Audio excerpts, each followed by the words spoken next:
Pirio. Greg is the author of Outside Eden's Gate: The Secrets of Self-Empowerment. In this book, Greg reveals that he had it all: a wife and two kids, a beautiful home with a white picket fence, and a job as the director of Voice of America's English to Africa broadcasts. But Greg wasn't happy. He knew there was something missing from his life, but wasn't sure what it was. Until one day, when he had his first awakening experience that changed his life forever and put him on his path of self-discovery.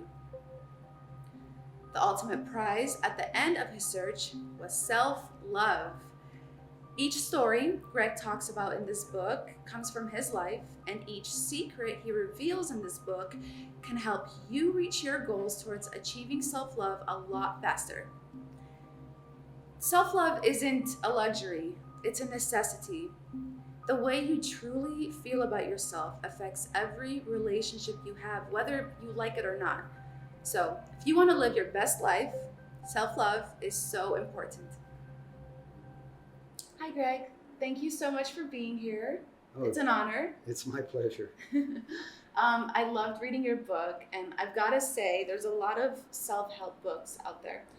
But what your book stood out for me is that it had a how to apply all of your knowledge. And for me, I'm such a practical person. Like, if there's a step-by-step thing to do, I will do it. And I love the fact that you not only are teaching these things about self-love, but also have a how-to guide to follow into. But I want to start off with, so I guess we could start off with what is self-love?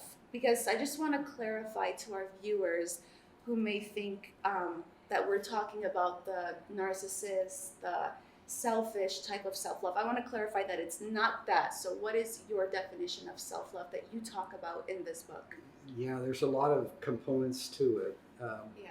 Part of it is just self-compassion, it's kindness to yourself, it's appreciating your inner worth. So many of us lack that. And when you in the book is about how to go in this inner journey and how to discover your essential you. And in so doing, you can't help but love yourself. And it has nothing to do with narcissism or anything like that. Self-love is just... It's much deeper. It's much deeper. It's finding that peace of joy, that place of peace and joy in your heart, and loving yourself for it. Mm-hmm. You know, understanding that you're beautiful and brilliant, and it's there, and it gives you such confidence and courage to do that. That's really beautiful, and that really comes from a deeper place, not from an exterior world. Yeah, it's all about discovering. It's discovering your inner beauty, your brilliance, and everybody has that. Mm. And when you do that, how can you not help love yourself? You have to. Yeah. So, how was your life before you had this big awakening change? Just to get more of an idea who you were and how your life was before this awakening happened. Yeah, what I had done in my life is I had bought into formulas, what I thought would bring me happiness. And as well, you get married, you get a career, you have a job you can count on, you perform well, and you'll get rewarded for that. And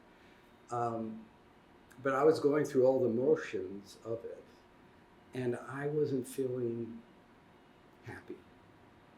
And I was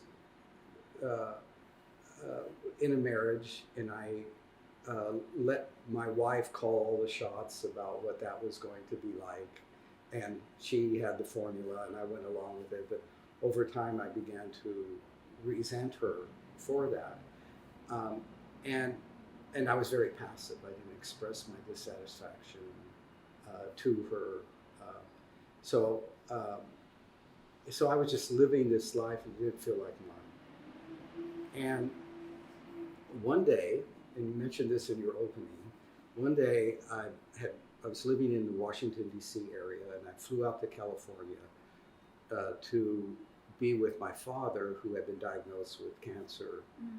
And so I was coming out to help a bit in his care and visit with him and that. And I recall this moment that really changed the way I viewed my world. Is I was helping my dad into the shower because he was weak and feeble, and getting in there, I could see him from behind, how he had no muscle left, and once upon a time, a muscular man Yeah. entering into the shower that he had built himself, and laid the tiles and all of this, and now he was completely dependent on others. And in that moment, I thought, oh my God, I'm going to be old and enfeebled like my dad someday, probably if I live long enough. Right? Yeah, we all are. Yeah. All of us. And I'm going to be like that. And I would become dependent on somebody who I had all this resentment about, who was my wife at that time. And so that was a kind of a life-changing moment for me, because I felt like I'm going to die someday. So, I have to confront my mortality, and then the idea of being dependent on other people who I didn't think would really care for me like I needed to be cared for. And that. So it made me dissatisfied, and I wanted to make a change. Mm. And so that's what I call an awakening moment. An awaken, but I went back to my home near Washington, D.C., and I just didn't have the courage to make any changes, but it stuck with me. So how do you know if it's time to make a change? Whether if it's in a relationship, in a job, or like a living situation, what are the signs someone may be experiencing, whether emotionally, physically, or mentally, in themselves? Yeah, I think we all recognize when we feel dissatisfied or disrespected, or we have those feelings. I can't say for people at what point they have to move on from a relationship, unless it's that's for everyone to decide for themselves. But what I think the answer here to this is that we need to, if we have an uncomfortable feeling, sit with it and and don't run away from it. And the uncomfortableness will fade away, and then an understanding and wisdom will arise in that. Awakening moments happen when there's a change. There needs to be a change in your life. In the book, you talk about being laid off in 2003 from your job. How were you able to adjust and embrace the change that was forced upon you at that time? It was not easy. No. and that's what I knew I needed to change on my own, because the place I was working, however, I was able to accomplish amazing things in terms of international broadcasting to people in wars and issues of public health, but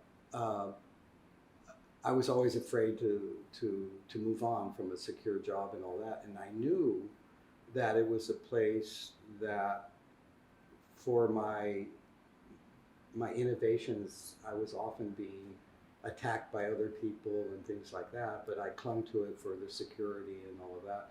And then when I was pushed out, it was really tough. So people that have become extremely passive in their life, what advice can you give someone that's just given up and someone that's just going through the motions? Can you shed some light their way if they're listening? Well, I think... What would the you then want to hear? Well, I spent so many years of my life feeling sorry for myself. and I call that self-pity. And that is so disempowering because you're giving all the responsibility in your life to somebody else, and you're not assuming it yourself. So, it's never, the blame is never the other person. It's always you, because you're allowing it. exactly. You're in that situation. The other person is just, if you think about it, they're just they're reacting to how you're allowing them to treat you. So that blame is never the other person. It's always you.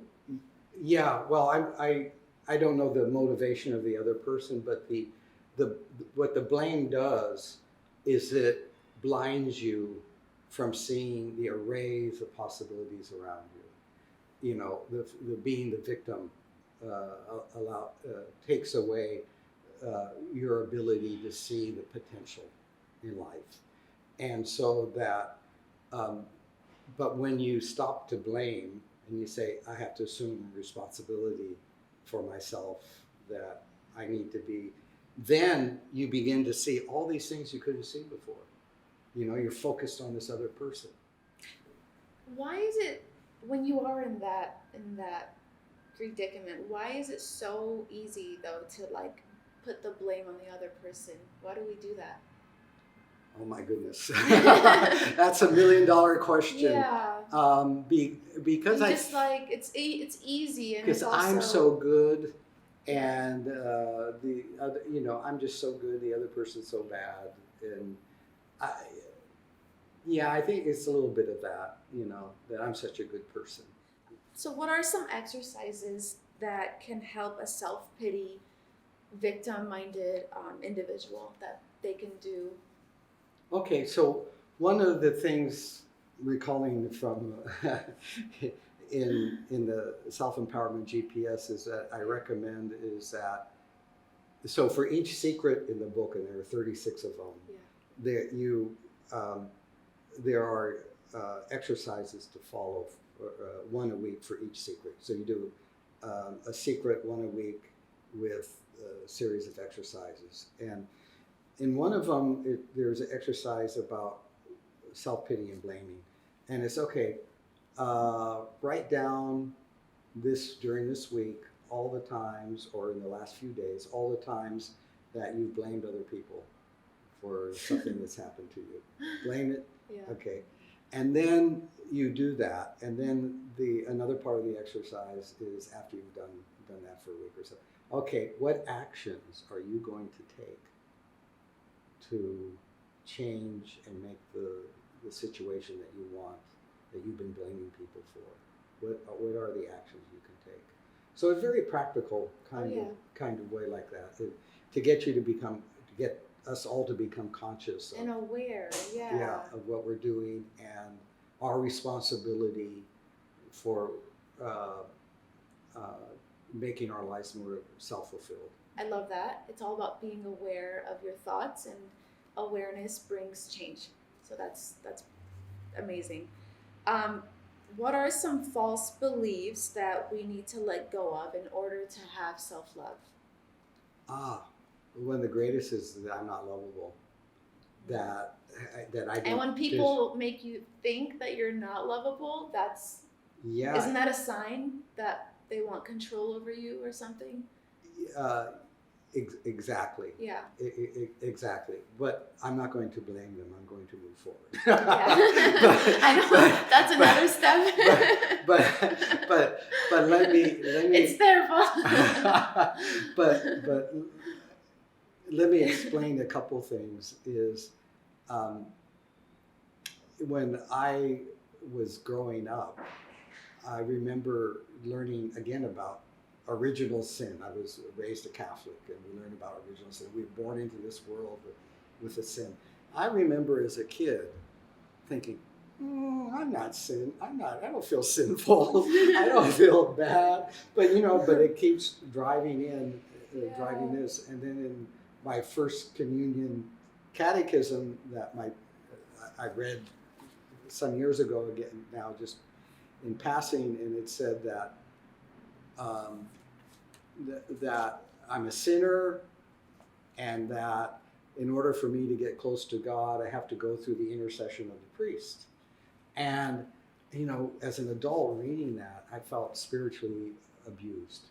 That someone would tell an 8-year-old me that I was bad and that was dependent on somebody else to be reunited to God. How do you deal with anger and sadness while working on this process? Because it can get really hard and dark when you're like doing the inner work, because you're faced with so much darkness, and we all have a dark side, but you're faced with the real you, and you're more in touch with the good, the bad, the ugly. How do you deal with the anger and sadness that might come up in you when going through this self-empowerment journey? Yeah, okay. I would never use the term the dark side, that we have a dark side. Why? Why? Because it almost is back to that there's a flaw in us, or that there's an evil part of it. But being flawed is, I think it's beautiful. It's to embrace it. Yeah, but it brings up the feelings of darkness, of the old mentality. Yeah. So what I think of of anger, this is what I do with anger, is again, I sit with it. Mm-hmm. I don't act it out. And how do you sit with it? Literally. How do you do it? For our viewers watching, how do you sit with anger? I can just sit in a chair, mm-hmm. and let it feel it. And sometimes I'll breathe in and out, because that's so relaxing. Mm-hmm. There are formal breathing techniques and that. I'm no expert on them, but people can learn about them easily on the internet and that. But just sitting and allowing the feeling, and it inevitably will dissipate. That's my experience. It inevitably dissipates. And so then when I'm angry and then I do this, then I think the energy that I have in me then becomes neutralized, and I can decide how to use it. And often, and I suggest a lot that people use it for resolve, the energy to resolve to make a difference, to resolve to change things so I don't have to be angry about it, to remove myself from the situation, to resolve to, just make a change. I love that, because whenever I'm feeling kind of anxious and I have anxiety, you just go back to your breath, you breathe in, and you just allow it, you just sit with it. So I agree with the whole being sitting down, breathing in when you're angry or sad or anxiety, you just allow it to go through. Yeah, and for me, the sadness... Because when you fight it, that's when it gets worse, right? Right. And for me, the sadness, there's grieving of loss of people who pass away and things like that. And there's you have to, allow it, but the same kind of process takes place. For me, it takes when I'm off of it, but then it takes me 2-3 days, then it just comes pouring in. But you have to build that momentum of gratitude, and then you see it everywhere, right? Right. Yeah. Well, I feel grateful for this moment to get to know you better. Thank you. To have this I'm opportunity. grateful too. Thank you. So earlier you mentioned about being aware of your thoughts. Can you talk about that experience? I know you share about it in the book, but can you talk about how that process was, about discovering your inner chatter and then reconnecting to God by listening to your voice within? How was that process like? Yeah, and actually, I remember very vividly when I first became aware of my inner dialogue, inner chatter, whatever we want to call it. And I was still in that marriage, and we had agreed to try to go to some marriage counseling and things like that. And then I found in the house a bill from a lawyer's office for a private investigator. That's great. And I had been a private investigator had been hired to tail me. I guess she was suspecting that I was in some sort of romantic liaison or something like that. Oh my And God. I found this, and I was driving into work, and looking behind. I remember looking in the rearview mirror to see if someone were following me or whatever, and I was just so. And I would hate that. yeah, it was awful. Yeah. And I had begun to, with my art in that, I'd begun to read about art and all that. And some initial calming techniques. So there was this calming technique about rubbing your fingers together. And so I got two pieces of two coins, and I just was rubbing them, and I'm driving along, looking in the rear view mirror. But that calmed me down, and then I realized for the first time that,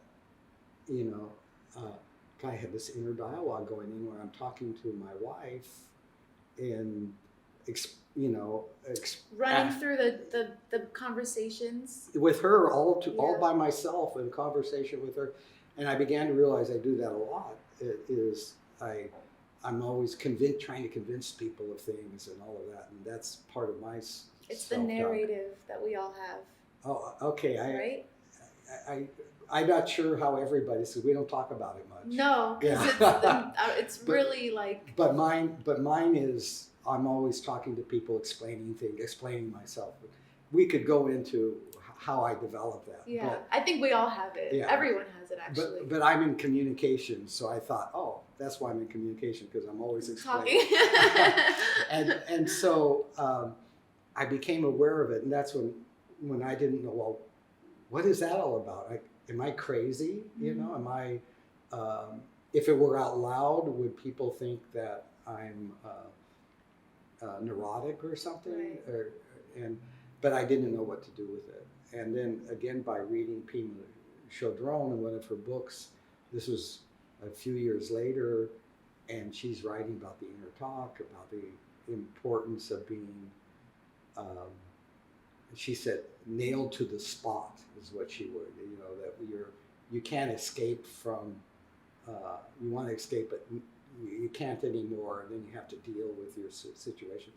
And I looked up, when I was reading that, I was on a bus, and I looked up, and across the street there was a store shop, a Salvadoran herbal shop with pictures of Jesus on the cross, and I thought, boy, he got nailed to the spot, Mm-hmm.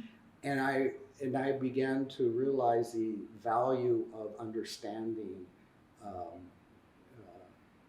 my inner thoughts, my inner dialogue, and to go into that journey. Now, and it was from Mahatma Gandhi that he's the one who said that our inner voice is the voice of God. And how could that be? How could that be? But I learned with practice and changing my habitual ways of thinking and all of that a wisdom would inevitably come up, and I could rely upon it. And so I thought, oh, that's what Gandhi calls the voice of God. And How do you differentiate between the voice of God and then the mind chatter that we were talking about earlier? How can you explain the difference? Good question. It's the mind chatter is almost, for me anyway, it's almost can be a kind of an anxious place, but this other voice and this other, it's not even mind chatter. It's the voice of God. It's not verbal. No. It's not verbal. It's a knowing, and I don't know how to explain it. Is it the intuition? Oh, that's a good way of explaining. Yeah. People call it intuition. Yeah, and so and it's just this knowing that, okay, I got to do this. That if I want, this is a good direction to go in. This is, or Greg, or it can be, okay, Greg, why are you worried? Calm down, relax. Yeah. And it comes from within me. A place of peace. Exactly. And it's just sensing that. And so for me, that was, it took me a while, but I got there.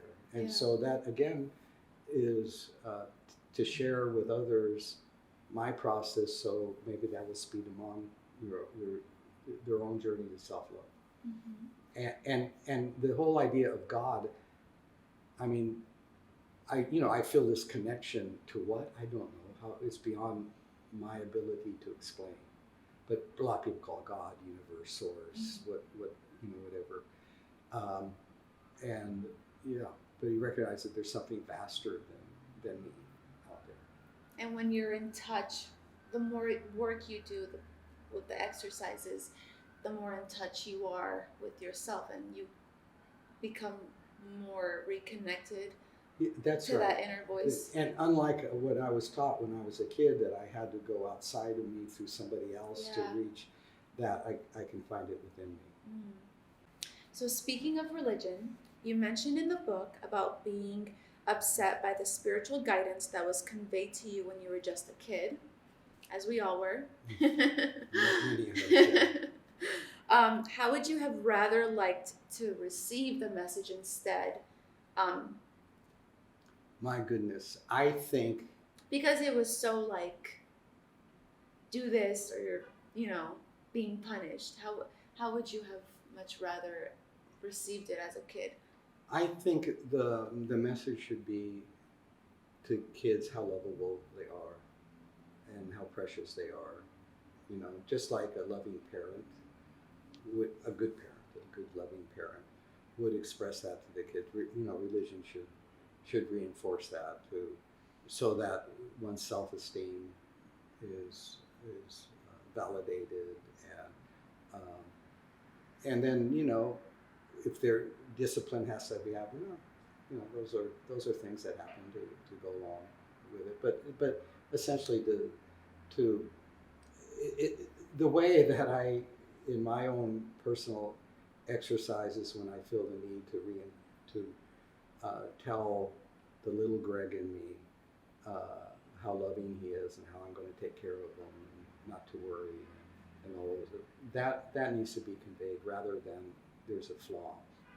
In my religious upbringing, we have to go to confession, confess our sins. I remember making things up because I didn't feel I had committed any sins. So that was a sin. Lying to the priest. You're lying. that was a sin. So isn't that so sad? Because you're there and you have good intentions and you just want to do the part, but then you're like even punishing yourself even more. And as a kid, you shouldn't.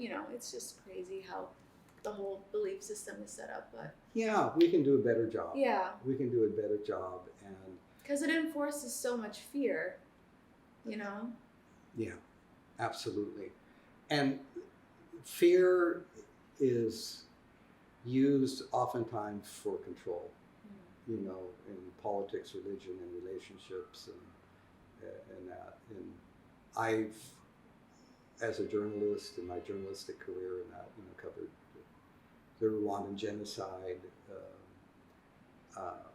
civil wars, and just seeing how political figures use fear to manipulate people. I've even written a book on Al Qaeda in Africa, and that was Bin Laden. In that case, it was you're the victim again, and you're going to keep being victim unless we kick out these other people, the Westerners. It's manipulation. It's manipulation, but it's to fear. You have to fear that bad things are happening to you because of somebody else. So. Do you think religion and some cultural belief systems may be in the way from people reaching their fullest potential of self-love? Because let's say, for an example, let's say someone is married, someone that was maybe in your situation, someone that's married, wants to leave their situation or their marriage, but they don't because of maybe their culture is against it, or their religion says no divorce. Exactly. That certainly was my upbringing. Was divorce was a failing, and it was bad and all that. although I didn't have much religious belief by then, I had You those have it values in- inside yeah. of me. On the one hand, yeah, I would encourage people who are religious and who are in religious institutions to encourage self-love and all of that. And I don't want to judge everybody just because they're in religion as being a negative thing, you know. But yeah, I think that is too often the case. Too often the case. And how do we look at it from the human-centered point of view of how we uplift each other? You know, we want to uplift each other, not put each other down. So through this journey that you went through, what was the hardest obstacle that you had to go through to overcome to achieve self-love? The hardest obstacle that I had to overcome. Oh gosh, I don't look at it as anything as being an obstacle. I'm just grateful. I'm just grateful for coming to that realization that that self-love was necessary. We all kind of lack courage at times to, we talk about fear, about moving forward. But I'm reminded of the Mariah Carey song, Hero. And Yeah. She says, basically, if you're troubled, look inside, a hero lies inside. And that's about the inner journey. But we have that in us, and we can call upon that. And so, no, I wouldn't want to point out obstacles. I would just want to encourage people to take the journey, take that first step, and keep walking, and find out, so you get to that place where, you have your sense of self-worth, that you feel lovable, that you deserve respect, etc., etc. What is your favorite secret in the book? My favorite secret in the book. Oh my gosh. What is your favorite secret of your book? Yeah, that's right. I have to go through the. You know what? I actually think the first one that I did was talking about the power. That's my favorite too. Of acknowledging my mortality, because that gave me such energy. And even now, sometimes I go, okay, Greg, what's your purpose? What's your contribution? You're doing this. I don't want to lead a wasted life. Yeah, I feel like so many people, including myself, we kind of go through the motions, and you have to constantly remind yourself that this is it. No one knows what's gonna happen. So when you put yourself in that mindset, you're more eager to do things. Yeah, that's Instead right. of just That's right. thinking, oh, tomorrow is just another day. Or yeah, I love that. So do you do any daily rituals that enhance your self-love that you'd like to share with our viewers? Yeah, I mentioned already that I do what I call the morning pages. I write that, yeah. and I do that at breakfast. And that's just amazing. And then actually, I do now at the top is set priorities. And then I think, okay, are these priorities in line